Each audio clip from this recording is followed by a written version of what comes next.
অন্যদিকে বিজেপির সর্বভারতীয় সভাপতি জেপি নাড্ডার বাসভবনে বৈঠক। বিজেপি সরকার গড়তে গেলে শরিকদের প্রয়োজন। চুলচেরা বিশ্লেষণে বিজেপির শীর্ষ নেতৃত্ব।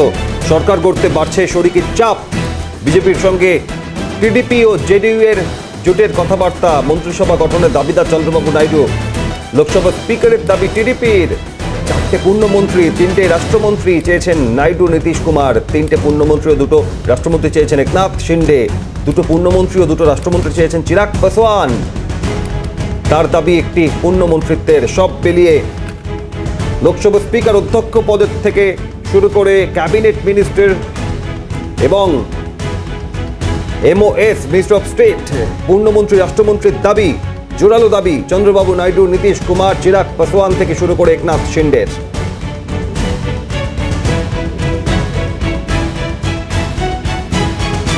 নীতিশ কুমার 3টি পূর্ণমন্ত্রী ও 2টো রাষ্ট্রমন্ত্রী, তার দাবি। একনাথ শিন্ডে 2টো পূর্ণমন্ত্রী ও 2টো রাষ্ট্রমন্ত্রী, দাবি। একই সঙ্গে চিরাগ পাসওয়ানের দাবি একটি পূর্ণমন্ত্রিত্বের।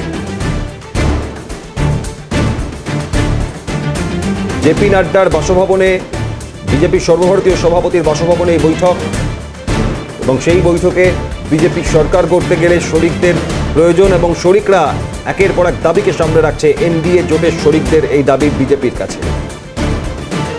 ইন্দ্রাণী দাশগুপ্ত আমাদের প্রতিনিধি দিল্লি থেকে। সর্বশেষ এনডিএ শিবিরের বৈঠক, সেখানে কার কি দাবি, কোথায় দাঁড়িয়ে পরিস্থিতি তুলে ধরেছেন দেখুন। আজকের এই বৈঠকটা কিন্তু ঠিক সরকার গঠনের আগে অত্যন্ত গুরুত্বপূর্ণ একটা বৈঠক। কারণ গতকাল এনডিএর যে শরিক দলগুলো তাদের সাথে বৈঠক হয়েছে এবং সেই শরিক দলগুলো লিখিতভাবে দিয়েছে যে তারা এনডিএ গভর্নমেন্টকে সমর্থন করছে। কিন্তু তারা একাধিক শর্ত চাপিয়ে দিয়েছে, তাদের সমর্থনের জন্য একাধিক শর্ত, বিশেষ করে নীতিশ কুমার এবং চন্দ্রবাবু নাইডু। জেডিইউ সুপ্রিমো নীতিশ কুমার, তিনি এই যে আজকের যে ইন্ডিয়া ব্লক দেখছো, এই ইন্ডিয়া ব্লকের হোতা কিন্তু তিনি একসময় সারা দেশে ঘুরে ঘুরে ইন্ডিয়া ব্লক তৈরি করেছিলেন। এবং চন্দ্রবাবু নাইডু একসময় এনডিএতে থাকলেও এনডিএ অন্ধ্রপ্রদেশের স্পেশাল প্যাকেজের দাবিতে এনডিএ ছেড়ে বেরিয়ে গিয়েছিলেন।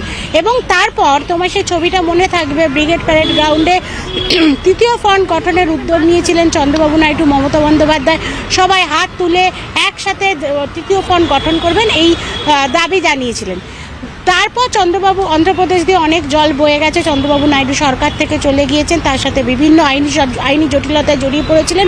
ফের আবার তিনি এনডিএতে এসে যোগ দিয়েছেন এবং তারপরে অন্ধ্রপ্রদেশে ব্যাপক সাফল্য। অন্ধ্রপ্রদেশের মুখ্যমন্ত্রী হতে চলেছেন এই টিডিপি সুপ্রিমো চন্দ্রবাবু নাইডু। কিন্তু এখন প্রশ্ন হচ্ছে, যেহেতু জেডিইউ এবং টিডিপি বিজেপির সাথে সরকার গঠন করতে চলেছে এবং তারা ডিসাইডিং ফ্যাক্টর, কারণ বিজেপি একা 272 ম্যাজিক ফিগার পার হতে পারেনি, সেই কারণে তারা কি শর্ত চাপিয়ে দিচ্ছে। প্রথম কথা, আমরা যেটা সূত্র মারফত জানতে পারছি, টিডিপি স্পিকার চেয়েছে। তুমি জানো, লোকসভায় মূলত শাসক দলেরই কিন্তু স্পিকার থাকেন, কারণ তাহলে লোকসভার নিয়ন্ত্রণ থাকে শাসক দলের হাতে। কিন্তু সেক্ষেত্রে স্পিকার যদি শরিক দলের হাতে চলে যায় তাহলে সে একটা নতুন জটিলতা তৈরি হতে পারে। দ্বিতীয়, যেটা আমরা সূত্রের মাধ্যমে খবর পাচ্ছি, 4টে ক্যাবিনেট মিনিস্টার চেয়েছেন চন্দ্রবাবু নাইডু এবং 3টি MOS ইন্ডিপেন্ডেন্ট। নীতিশ কুমার, তিনি 3টি ক্যাবিনেট চেয়েছেন, 2টো MOS ইন্ডিপেন্ডেন্ট।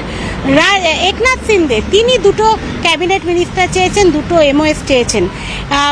চিরাগ পাসওয়ান, তিনিও একটা ক্যাবিনেট মিনিস্টার চেয়েছেন। এরকম বিভিন্ন দল বিভিন্ন রকম দাবি নিয়ে আসছে, কারণ যে ম্যাজিক ফিগার 272, তাতে পৌঁছাতে গেলে এনডিএ জোটের বা বিজেপির কিন্তু এই সমস্ত শরিক দলগুলোর সাহায্য প্রয়োজন।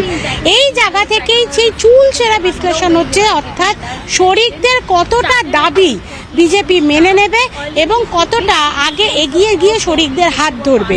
বিজেপির পক্ষ থেকে শরিকদের সামনে কি দাবি থাকবে বা কি বার্তা থাকবে, কি কন্ডিশন থাকবে, কারণ এটা কিন্তু একটা সত্যের খেলা। শরিকরা সত্য দিচ্ছে এবং বিজেপি পাল্টা সত্য দিচ্ছে, এই দুই সত্য মিলেমিশে ইন্ডিয়া গভর্নমেন্ট তৈরি হচ্ছে। আগামীকাল এনডিএ সাংসদদের শপথ গ্রহণ আছে, এবং তার আগে আজকের এই গুরুত্বপূর্ণ মিটিং 2 ঘন্টা ধরে চলছে। এই মিটিং প্রায় 2.5 ঘন্টা সময় অতিবাহিত এই মিটিং নিয়ে। এই মুহূর্তে আমরা যেটুকু বুঝতে পারছি পাচ্ছি যে হয়তো মিটিং শেষ হয়ে গিয়েছে, একের পর এক নেতারা হয়তো এই মিটিং থেকে বেরিয়ে আসবেন, এরকমও কিন্তু একটা সম্ভাবনা তৈরি হচ্ছে। তবে তোমাকে যেটা জানিয়ে রাখবো, অত্যন্ত গুরুত্বপূর্ণ এই বৈঠক, এবং এই বৈঠকেই কিন্তু চূড়ান্ত সিদ্ধান্ত হচ্ছে সরকার গঠনের ক্ষেত্রে কোন কোন শর্ত মানা হবে, কোন কোন শর্ত নাকচ করে দেওয়া হবে, এবং তারপর সেই শর্তাবলীগুলো বিরোধী যে শর্তাবলীগুলো এনডিএর যে শরিক দলগুলো আছে তাদের সামনে রাখা হবে। তারপরও কিন্তু এক প্রশ্ন, আগামীকাল যে এনডিএর সাংসদদের মিটিং আছে তার আগেই, অর্থাৎ আগামীকাল এনডিএর সাংসদদের মিটিং এবং সেখানে দলনেতা নির্বাচিত হবেন।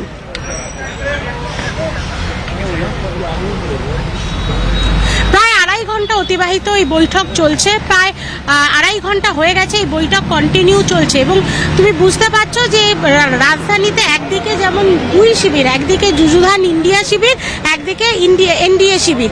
ইন্ডিয়ার নেতারা কিন্তু ওয়েট অ্যান্ড ওয়াচ এই নীতিতে চলছে, কারণ তারা মনে করছে যে কি হবে কি হচ্ছে সেটা তারা দেখবে। যদি চন্দ্রবাবু নাইডু বা নীতিশ কুমার এরা যদি বিগড়ে যান, এরা যদি এনডিএ জোট ছেড়ে বেরিয়ে আসেন, যেমন অতীতে একাধিকবার হয়েছে, সেরকম যদি কোনো ঘটনা ঘটে তাহলে কিন্তু তারা সঙ্গে সঙ্গে সরকার গঠনের দিকে অগ্রসর হবেন। সেই ক্ষেত্রে বিজেপি কতটা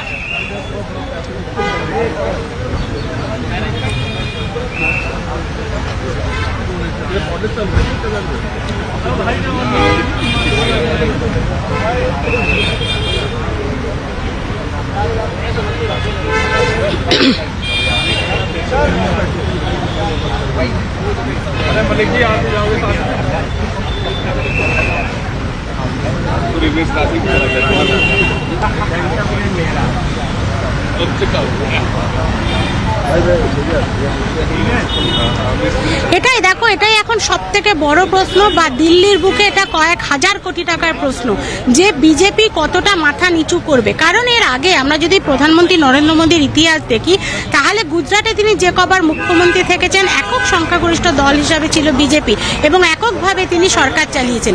দ্বিতীয়ত যে বিষয়টা 2014 এবং 2019, 2014 সালে 282, 2014 সালে 282 এবং 2019 সালে 303 আসন নিয়ে একক সংখ্যাগরিষ্ঠ দল হিসাবে বিজেপি উঠে এসেছিল, এবং একের পর এক যুগান্তকারী সিদ্ধান্ত নিয়েছেন। আরও একটা ইনপুট, এই মুহূর্তের খুব গুরুত্বপূর্ণ একটা ইনপুট তোমাকে দিচ্ছি দিদি, যে নীতিশ কুমার তার ঘনিষ্ঠ মহলে জানিয়েছেন ইউসিসি, অর্থাৎ যে ইউনিফর্ম সিভিল কোড এবং যে অগ্নিপথ স্কিম তৈরি করা হয়েছিল সেটা রিভিউ করার জন্য তিনি অনুরোধ করবেন প্রধানমন্ত্রীকে। সুতরাং বুঝতে পারছো যে এক দেশ এক আইন, এটা আমরা আগেই জানিয়েছিলাম যে এক দেশ এক আইন, এই এক দেশ এক আইন এবং এক দেশ এক নির্বাচন, এবং একই সাথে অগ্নিপথ স্কিম, এই যে প্রধানমন্ত্রী নরেন্দ্র মোদী বা বিজেপি গভর্নমেন্টের বড় বড় 3টে স্কিম রয়েছে, এই 3টে স্কিমকে রিভিউ করতে বলছেন নীতিশ কুমার। সুতরাং এই যে মেলবন্ধন, অর্থাৎ শরিকদের সাথে বিজেপির মেলবন্ধনের কাজটা কিন্তু অত্যন্ত কঠিন, সেই তার কারণেই কিন্তু এই দীর্ঘ বৈঠক। এবং তোমায় জানিয়ে রাখবো, রাজধানী দিল্লিতে 4 তারিখ থেকে দফায় দফায় এই বৈঠক চলছে, বারে বারে এই বৈঠক হচ্ছে, এবং বিজেপির শীর্ষ নেতৃত্বরা এই বৈঠকে বসছেন, প্রধানমন্ত্রী নরেন্দ্র মোদীর সাথে ভার্চুয়ালি আলাপ আলোচনাও করছেন এই বৈঠক থেকে, এরকমও কিন্তু সূত্রের মাধ্যমে আমাদের কাছে খবর আছে। এবং তারপর সিদ্ধান্ত নেওয়া হচ্ছে, একটা একটা করে সিদ্ধান্ত নেওয়া হচ্ছে, এক পা করে ফেলে মসনদের দিকে এগোচ্ছে বিজেপি। নীতিতে মেপে এগোনো যাকে বলে, সেইভাবে তুমি দেখো একের পর এক গাড়ি বেরিয়ে আসছে, একের পর এক গাড়ি বেরিয়ে আসছে। বিনোদ সোনকরজি তিনি বেরিয়ে এলেন, একের পর এক গাড়ি বেরোচ্ছে, তাই অর্থাৎ মিটিং শেষ, বিজেপি নেতৃত্ব তারা বেরিয়ে আসছেন, এবং কিছুক্ষণ হয়তো আরও কোর কমিটির একটি বৈঠক চলবে। একটি পর্যায়ের বৈঠক শেষ হলো, হয়তো কোর কমিটির আরও বৈঠক চলছে। এই যে গুরুত্বপূর্ণ বৈঠক, আজকের এই গুরুত্বপূর্ণ বৈঠক, এটা কিন্তু সরকার গঠনের জন্য বিজেপির ইতিবাচক একটা পদক্ষেপ।